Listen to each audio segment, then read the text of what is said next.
नमस्ते छात्रों, कैसे हो आप सब? अच्छे हो?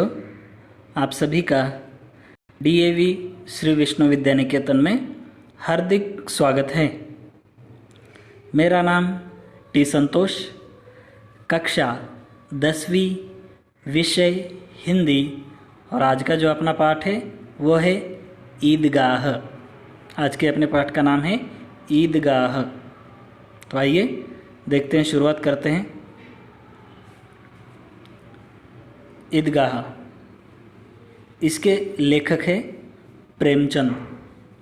पाठ के जो लेखक है वो है प्रेमचंद।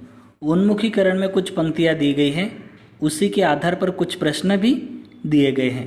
पहले मैं उन पंक्तियों को पढ़ता हूँ, बाद में प्रश्न पूछता हूँ, उनका उत्तर देने का आप लोग प्रयास करना। पथिकों को जलती दोपहर में पेड़ सदा देते हैं छाया, खुशबू भरे फूल देते हैं हमको नव फूलों की माला। त्यागी तरुओं के जीवन में हम भी तो कुछ देना सीखे। इन पंक्तियों के आधार पर कुछ प्रश्न हैं, आप लोग उसका उत्तर देने का प्रयास करना। पथिकों को जलती दोपहर में सुख व आराम किससे मिलता है? उत्तर, पथिकों को जलती दोपहर में सुख व आराम तरु या पेड़ों से मिलता है। खुशबू भरे फूल हमें क्या देते हैं? खुशबू भरे फूल हमें नव फूलों की मालाएं देते हैं। हम भी तो कुछ देना सीखे। कवि ने ऐसा क्यों कहा होगा? क्योंकि पेड़ सजीव है, लेकिन यहाँ से वहाँ नहीं जा सकते। वो हमें सब कुछ देते हैं, फल देते हैं, फूल देते हैं, लकड़ी देते हैं, छाया देते हैं। इनका इतना कुछ वो हमें देते हैं। वे सच्चे अर्थ में त्यागी है। वो अपना सब कुछ अपने हमारे लिए त्याग कर देते हैं। तो हमें भी उनसे कुछ सीखना चाहिए कि हम भी कुछ त्याग करें या दूसरों की मदद करें या हमेशा मदद के लिए तैयार रहे। इसलिए ऐसा कवि ने कहा होगा। इस पाठ का उद्देश्य क्या है? कहानी विधा से परिचित कराना, छात्रों में कहानी का लेखन कला का विकास करना, उनमें त्याग, सद्भाव व विवेक जैसे संवेदनशील कर्तव्य बोध संबंधी गुणों का विकास करना इस पाठ का मुख्य उद्देश्य है। कहानी विधा से परिचित, कहानी कैसी लिखी जाती है इससे संबंधित छात्रों को ज्ञान देना, कहानी लेखन कला का विकास करना, कहानी लिखने के लिए भी छात्रों को प्रोत्साहित करना, उनमें त्याग की भावना, दूसरों की मदद करना और सद्भाव, विवेक, बड़ों का आदर करना, ये चीज़ें छात्रों को सिखाना, यही इस पाठ का मुख्य उद्देश्य है। देखते हैं कवि परिचय। कवि का नाम है प्रेमचंद।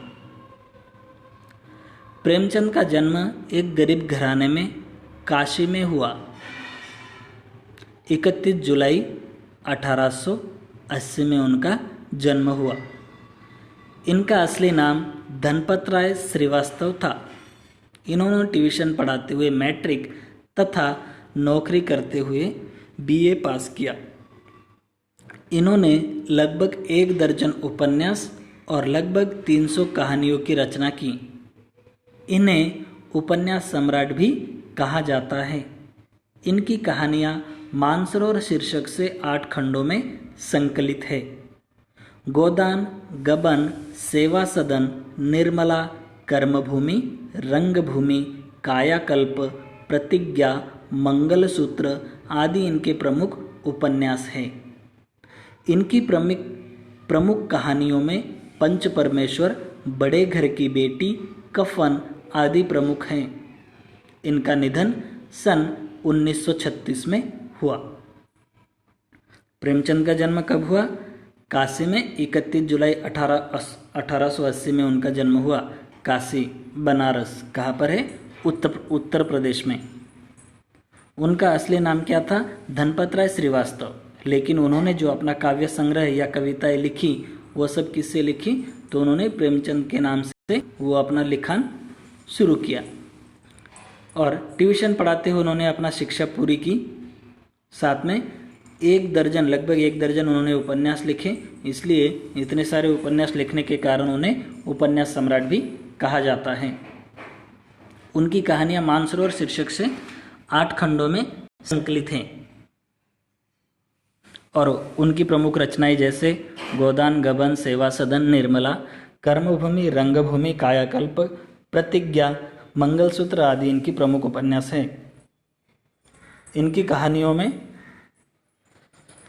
पंच परमेश्वर और बड़े घर की बेटी, कफन आदि प्रमुख है। इनका निधन 1936 में हुआ।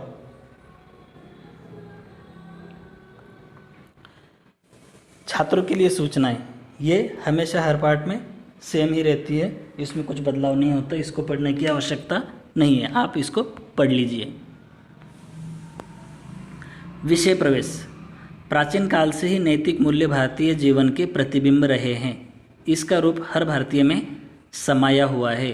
हम अपने बुजुर्गों का बड़ा ध्यान रखते हैं, जैसे इस कहानी में दर्शाया गया है। रमजान के पूरे 30 रोज़ों के बाद ईद आई है। मुस्लिम बांधवों का सबसे पवित्र महीना माना जाता है रमजान, और पूरा रमजान पूर्ण होने के बाद में ईद आती है। 30 रोजे, ये लोग, हम उपवास बोलते हैं, व्रत बोलते हैं, ये लोग उसको रोज़ा कहते हैं। अपना जो हिंदुओं का उपवास होता है उसी प्रकार वो लोग रोजे रखते हैं और पूरा 1 महीना रखते हैं। पूरे रोजे या रमजान पूर्ण होने के बाद में अंतिम में ईद आती है। कितना मनोहर, कितना सुहावना प्रभात सुबह। जिस दिन भी अगर कोई त्यौहार होता है उस दिन की सुबह हमें कुछ न्यारी नज़र आती है, कुछ अलग ही नज़र आती है। तो इसलिए कहते हैं कि कितनी सुहावनी प्रभात है, कितनी सुंदर या कुछ अलग, सुबह कुछ अलग ही नज़र आ रही है। वृक्षों पर कुछ अजीब हरियाली है। हर दिन तो एक जैसे ही होता है, लेकिन उस दिन अपना देखने का नज़रिया अलग हो जाता है, बदल जाता है। तो ऐसे लगता है कि जो वृक्ष है, पेड़ है, तरु है, उनके ऊपर भी कुछ अजीब सी हरियाली, आज कुछ अलग ही नज़र आ रहे हैं, जैसे ज़्यादा प्रफुल्लित हो उठे हो। खेतों में कुछ अजीब रौनक है।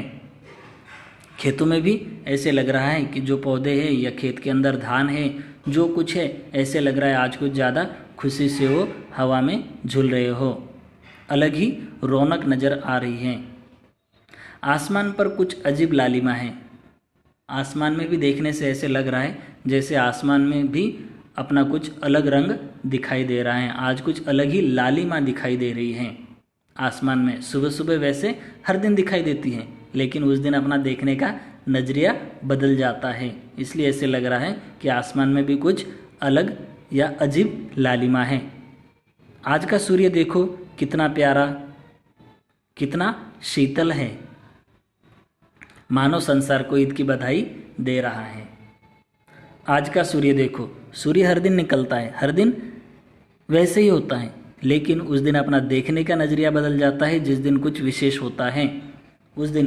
तो इसलिए कहा गया है कि कितना प्यारा है और कितना शीतल है। सूर्य शीतल नहीं होता, सूर्य हमेशा गर्म होता है, लेकिन सुबह सुबह अगर हम देखते हैं जब सूर्योदय होता है उस टाइम पे ऐसे लगता है कि कितना ठंडा है और कितना शीतल है या कितना प्यारा है।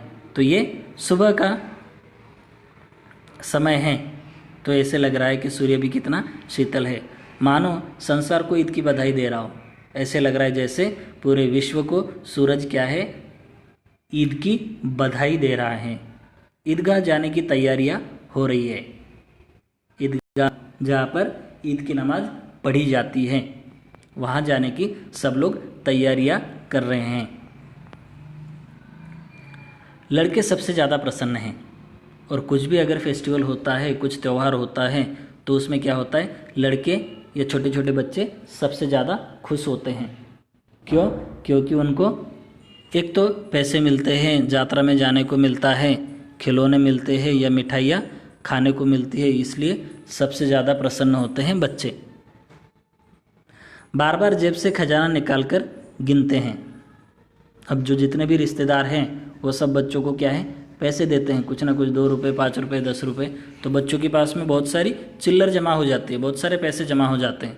तो बच्चे क्या करते हैं, उस दिन इतने सारे पैसे आ जाते हैं तो बार बार जेब से निकालते हैं और उनको गिनते रहते हैं। महमूद गिनता है 1 2 10 12, उसके पास 12 पैसे हैं। महमूद नाम का लड़का है, वो बार बार गिनता रहता है, वो गिनती करता है 1 2 3 4 ऐसे करके वो 12 तक पहुंच जाता है। तो उसके पास पूरे कितने पैसे हैं, उसके पास पूर्ण 12 पैसे हैं। अभी तो रुपए का चलन आ गया, उस टाइम पे पैसों का था, 1 पैसा 2 पैसा, तो उसके पास में पूरे 12 पैसे हैं। मोहसिन के पास 15 पैसे हैं। दूसरा एक लड़का है, उसका नाम मोहसिन है, उसके पास में कितने पैसे हैं, उसके पास में 15 पैसे हैं, उससे 3 पैसे ज़्यादा हैं। इनसे अनगिनत चीज़ें लाएंगे, खिलौने, मिठाइयाँ, बिगुल, गेंद और न जाने क्या क्या। वो आपस में कहते हैं कि इतने सारे पैसे हैं, इससे हम अनगिनत चीज़ें लाएंगे, बहुत सारी चीज़ें ला सकते हैं 15 पैसे में। क्योंकि पैसे का चलन था तो चीज़ें भी सस्ती मिला करती थी।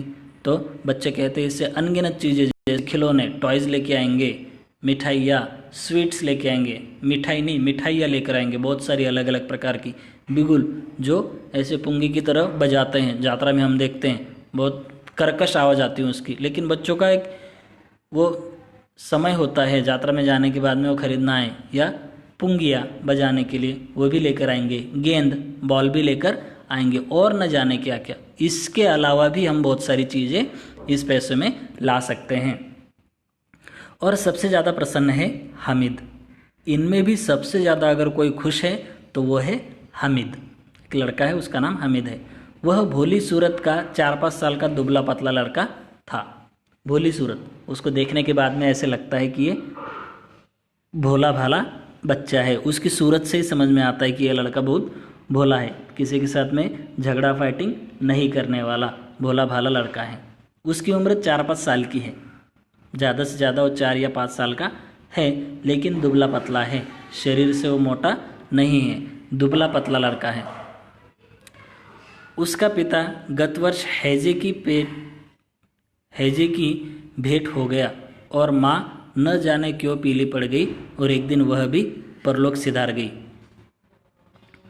उसके जो पिताजी है, पिछले वर्ष हैजे की बीमारी उनको हो गई और उसकी वजह से क्या हुआ, उनकी मृत्यु हो गई, देहांत हो गया पिछले वर्ष।